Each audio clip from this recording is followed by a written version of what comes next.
You know, it's funny. We spent the last, decade celebrating the fact you could get 5G on Mount Everest. Right, connectivity was everything. We were obsessed with it. But now, when you look at the travel landscape for 2026, the whole script has just completely flipped. Oh, completely. The new status symbol, it's not a signal bar anymore. It's no service.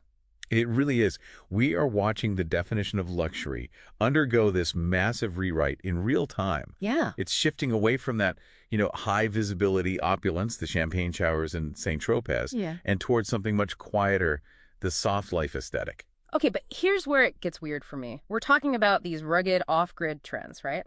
But the search data shows a 9,900% increase in vacation packages. I know, it sounds like something from another era. It sounds like something my parents would book. The soft life just sounds like a tour bus. How do you reconcile those two It things? sounds totally contradictory, doesn't it? But Yeah. you have to think about the psychology. People are suffering from massive content exhaustion. They want the adventure. They want the remote canyon. But they are just absolutely done with the mental load of planning it. So they want the Indiana Jones experience, but they want a concierge to hand them the whip and the hat. Exactly that. They don't want to figure out the ferry schedule in a foreign language. That's the soft life. It's a methodology that prioritizes fewer obligations. I see. They are paying a premium for frictionless logistics so they can just show up and, be present. Okay, so if the logistics are handled, where are they actually going? Because I assume it's not the usual haunts if they're trying to escape all the noise. Definitely not. We're seeing a massive rejection of those saturated hubs.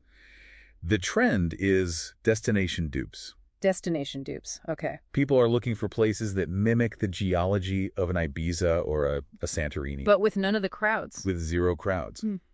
Take Chichaipe Beach in Albania. Oh, I've seen photos of this. It looks like the Maldives of Europe. It's spectacular. But here's the kicker. It's at the end of a deep limestone canyon. You can't just drive up to it. Right. You either have to hike for 20 minutes over pretty rough terrain, or you take a private boat. So a barrier to entry is just cardio. That's Wow. one way to keep the influencers out. And it works. There are no beach clubs, no neon signs.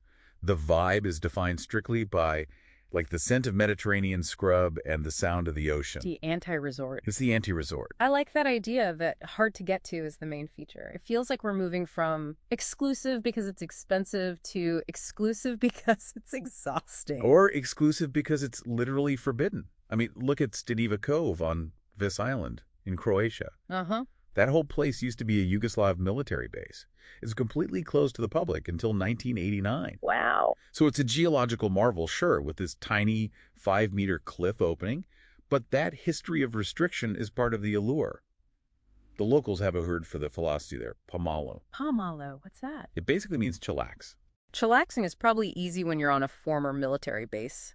But if you want to talk about enforced restriction, Lord Howe Island in Australia seems like the final boss of this trend. It really is. They have a hard cap. Strictly 400 visitors allowed on the island at any one time. 400. That is tighter than a Manhattan nightclub. And it creates this incredible paradox where the regulation actually creates the luxury. It's a UNESCO World Heritage Site. There's no cell service. Of course. And because there are so few people, the wildlife is fearless. You can literally hand-feed kingfish at Ned's Beach. It just creates scarcity. You aren't fighting for a deck chair because there literally aren't enough people to fill the deck. Precisely. And that desire to escape the crowds. It even extends to the climate now. The coolcation is huge for 2026. A coolcation. Yeah, travelers are swapping baking on a beach for cooler, more biologically intense spots. Think Wariki Beach in New Zealand, massive sea stacks, shifting dunes, seal pups in the rock pools. Or the Osa Peninsula in Costa Rica. I read that requires a butch plane to even get to. Often, yes. Which again, it filters out the casual tourist. You're there to see scarlet macaws and tapirs, not to be seen by other people. But, and here's the irony, even if we don't want to be seen by people, we still want to capture the moment. But the gear in the 2026 aesthetic kit looks kind of old. It's a direct response to the AI era. I mean, we are so flooded with perfect hallucinated images that actual perfection has lost its value. People want proof. People crave grit. They want proof that reality actually happened. So is that why everyone is ditching the iPhone camera for these specific, dedicated cameras? Right. The Fujifilm X100 VI or the Leica Q3 are the heavy hitters. And travelers are using film simulations like Reala Ace to make their photos look textured and imperfect, like old-school film stock. It's proving you were there and that the sky wasn't color graded by an algorithm. Exactly. And that intentionality applies to what they put on their skin, too. Wow. You aren't just slathering on generic sunscreen. Yeah. You're using things like salt and stone. It's mineral-based, non-nano zinc oxide. Which means it doesn't bleach the coral reef you just flew a bush plane to go see. It's all consistent. It's the whole philosophy. If you're traveling to the ends of the earth for biodiversity, your luxury product has to be sustainability. So if we step back and look at this entire picture, the hard visitor caps, the hiking requirements, the film cameras, what is the headline for 2026? The headline is that luxury is no longer about excess. It's about silence. It's about intentional movement to places that cannot be generated by a computer. Right. You have to physically, viscerally go there to know it even exists. I love that. And I guess I'll leave you with this thought to chew on. If the ultimate luxury in 2026 is paying a premium to go where there is zero cell service and a hard limit on people, have we reached the point where we're spending all our money just to escape the very connectivity we spent the last 20 years building? That is the question, isn't it?